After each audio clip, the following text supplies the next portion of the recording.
दो तरीके से इस देश का कानून चल रहा है, एक अमीरों के लिए, रसूखदारों के लिए, और एक गरीबों के लिए। पाठन की सामग्री होनी चाहिए थी, वहाँ कारतूस क्या कर रहे थे तो उत्तर जिला प्रशासन को देना। सीने से तरबतर हो जाएंगे, क्योंकि भैया सब ट्रांसफर पोस्टिंग ऐसे नहीं होता है, सीएमओ को चढ़ावा देके होता है। यदि आत्महत्या है तो फिर शरीर के बाकी हिस्सों में चोट के निशान क्यों? आप एक एक करके उत्तर दीजिए।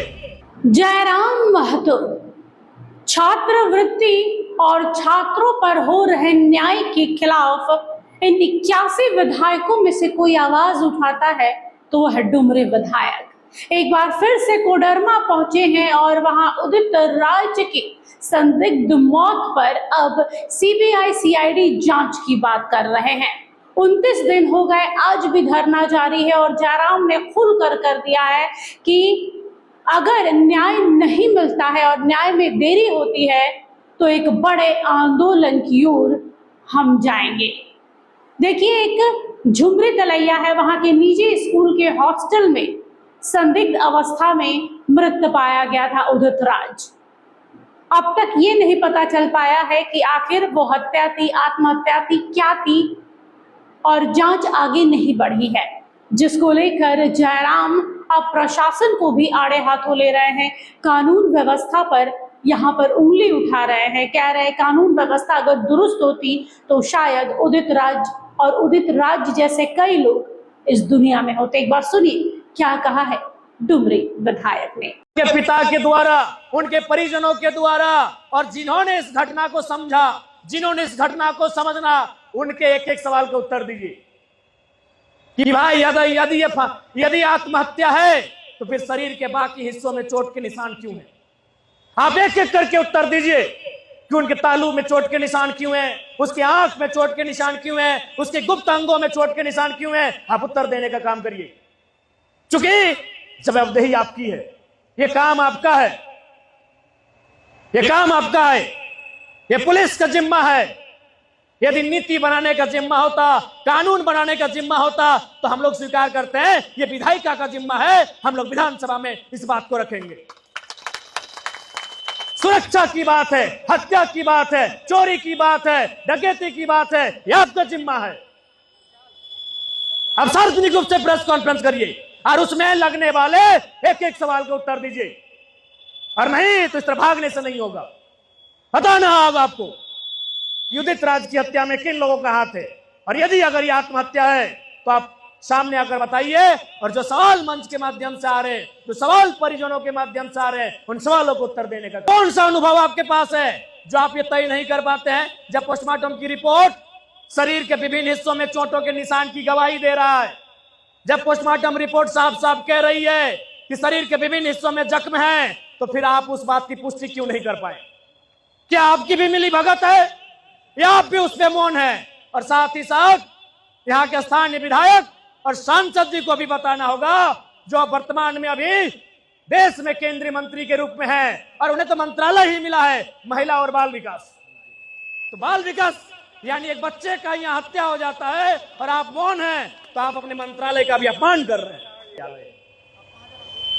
जितने भी सांसद विधायक हैं इस देश में, इस राज्य में, आधे से ज्यादा निजी विद्यालय, निजी विश्वविद्यालय, निजी स्कूल विधायकों अथवा सांसदों के रिश्तेदारों के हैं या उनके नजदीकियों के हैं, उनके करीबियों के हैं। इसीलिए हमें ऐसा लग रहा है कि स्थानीय जनप्रतिनिधि यहाँ मौन है, क्योंकि सवालों के कटघरे में एक निजी विद्यालय आके खड़ा लग रहा है कि शायद आसपास में ही सांसद महोदया का भी शायद निजी विद्यालय या कुछ चल रहा है।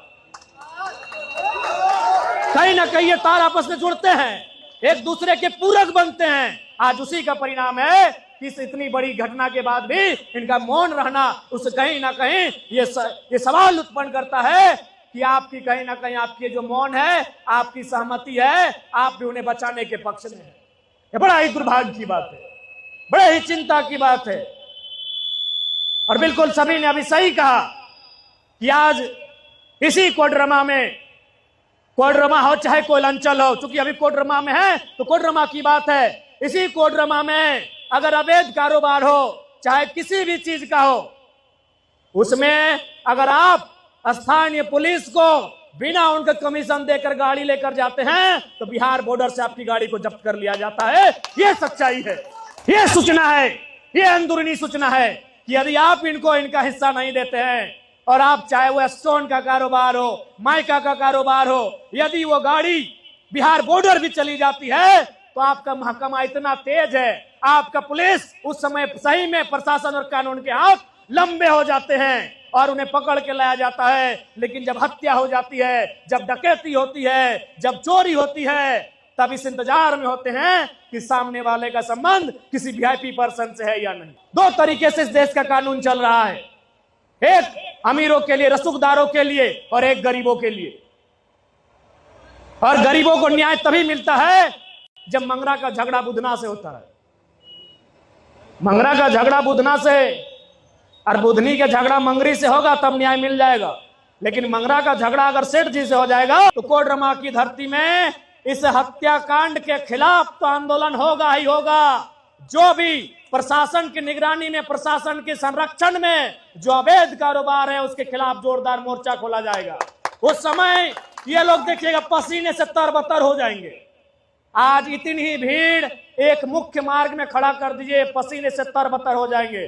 क्योंकि भैया सब ट्रांसफर पोस्टिंग ऐसे नहीं होता है, सीएमओ को चढ़ावा देके होता है। वहां ये घबरा जाएंगे, विचलित हो जाएंगे कि जो दक्षिणा देकर आए वो डूब जाए। फिर देखिएगा उनकी एक्टिविटी, इतनी भीड़, इतनी संख्या में एक मुख्य मार्ग जहां से आपको ये मालूम है, मालूम तो सबको है, बोलना नहीं चाहते हैं, मालूम सबको है कि जहां से अवैध कार्य हो रहे हैं, अवैध कार्यों का ट्रांसपोर्टिंग हो रहा है, आप इतने लोगों के साथ धरना दे दीजिए, पूरा राज्य का पुलिस महकमा एक्टिव हो जाएगा। लेकिन जब हत्या हो गई, और उदित राज की नहीं, मैं कुछ दिन पहले आया था भाई कृष्णा जी के वैवाहिक कार्यक्रम में, वहां एक दशरथ यादव नामक नौजवान की हत्या हो गई।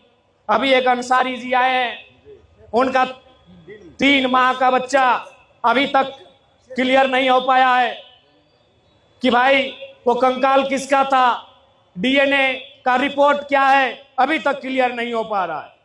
तो आखिर क्यों ये उदासीनता, क्यों प्रशासन की? ये बड़ा ही दुर्भाग्य की बात है। इसलिए आज इस न्यायिक सभा में उपस्थित सभी सम्मानित साथियों, उपस्थित माताओं, बहनों और विभिन्न दलों के आए हुए तमाम नेताओं, आज राजनीति से इतर होकर जब हम रहेंगे, हमारा गांव रहेगा, हमारा समाज रहेगा, हमारा जिला रहेगा, तो भविष्य में हम लोग अलग अलग दलों में जाकर राजनीति करेंगे। लेकिन यदि हमारा समाज ही बिखर जाए, हमारा जिला ही बिखर जाए, तो फिर हमारी राजनीति का क्या मतलब? इसलिए आज एक मंच में जैसे आप आए हैं, एक साथ होकर जितने भी घटनाएं कोडरमा जिला में घटित हो रही हैं और उन घटनाओं पर एक्शन लेने के बजाय प्रशासन मौन साध रही है, उसके खिलाफ एक जोरदार उलगुलान की तैयारी करी जाए। अब चूंकि ऐसा प्रतीत हो रहा है कि हमारे इस प्रदेश में न्याय उस मां के जैसा है कि अगर वो मां, बच्चा जब तक रोता नहीं है, वो बच्चा उस मां का है, लेकिन जब तक वो रोता नहीं है, दूध नहीं पिलाया जाता है, वही हाल आज की व्यवस्था का है। जब तक आप रोएंगे नहीं, चिल्लाएंगे नहीं, जब तक आप गूंज नहीं करेंगे, सत्ता और प्रशासन मौन होकर तमाशा देखने का काम करती है। ये चिंता का विषय है, ये बहुत ही दुख का विषय है, ये पीड़ा का विषय है कि भाई हमने कैसा देश बनाया, हमने कैसा राज्य बनाया जिस राज्य में न्याय मिलना दुर्लभ हो। जब न्याय की बात आती है तब गोल मटोल जवाब दिए जाते हैं। आज मैं स्पष्ट कहना चाहूंगा, इस केस में जो भी टीम जांच पड़ताल कर रही है, यथोचित जांच की जाए और दोषियों को पर कार्रवाई की जाए। दोषियों को बचाने के लिए किसी भी प्रकार का हथकंडा नहीं अपनाया जाए। आज यह एक हत्या नहीं बल्कि एक तमाचा है इस लोकतांत्रिक व्यवस्था पर, जिसे हम दम भरने का काम करते हैं कि हमारा देश एक लोकतांत्रिक व्यवस्था में जीवन यापन करता है। यह एक तमाचा है। कुछ वक्ताओं के माध्यम से यह भी जानकारी मिली कि जिस दिन उदित राज के पार्थिव शरीर को पोस्टमार्टम के लिए भेजा जा रहा था, पुलिस ने उसे अपने कस्टडी में लिया। उसी समय उसी विद्यालय से 12 की 13 संख्या में कारतूस मिले। ये कहीं ना कहीं कोडरमा के वासियों को चिंता करना होगा कि आखिर जहां बच्चों की पढ़ाई होती है, जहां बच्चे पढ़ने जाते हैं, अपना भविष्य संवारने जाते हैं, अपने माता पिता से बिछड़कर, अपने माता पिता से दूर होकर, कि हम जब वापस आएंगे तो अपने माता पिता के सपनों को साकार करेंगे। तो जिस विद्यालय में कलमें होनी चाहिए थी, किताबें होनी चाहिए थी और बच्चों के पठन और पाठन की सामग्री होनी चाहिए थी, वहां कारतूस क्या कर रहे थे, ये सवाल का उत्तर जिला प्रशासन को देना कि एफआईआर के बाद उन्हें बेल भी मिल गया है। ये तो आश्चर्यजनक है। आज इस देश में, इस राज्य में इतना घटना घटता है कि कानून ना पढ़ने वाला नौजवान भी अब कानून थोड़ा बहुत समझ लेता है। पहले आईपीसी की धाराओं को जानता था, बीएनएस को भी थोड़ा थोड़ा समझ लेता है। इतना ही कांड घोटाला, इतना ही लफड़ा शूटिंग होने लगा है देश में और राज्य में कि जो वकील नहीं भी है वो नौजवान भी समझता है कि कानून क्या है। तो जब कारतूस की बात है, यानी आर्म्स की बात है, और सभी को जानते हैं कि आर्म्स एक्ट में अगर केस होता है तो उतना आसानी से बेल मिलता नहीं। एक सामान्य सा नौजवान, एक सामान्य सा इंसान इस बात को जानता है कि भाई आर्म्स एक्ट में क्या सजा है या फिर बेल कितने समय में मिलता है। देखिए, जब जब छात्रों का मुद्दा होता है ना, उस पर न्याय तत्काल मिलना चाहिए, क्योंकि ये युवा वर्ग है, खून उबाल मारता है, जोश पूरा होता है, कुछ कर गुजरने की बात होती है, और जब उन्हें जयराम जैसे विधायकों का साथ मिल जाए तो उलगुलान निश्चित है, आंदोलन निश्चित है।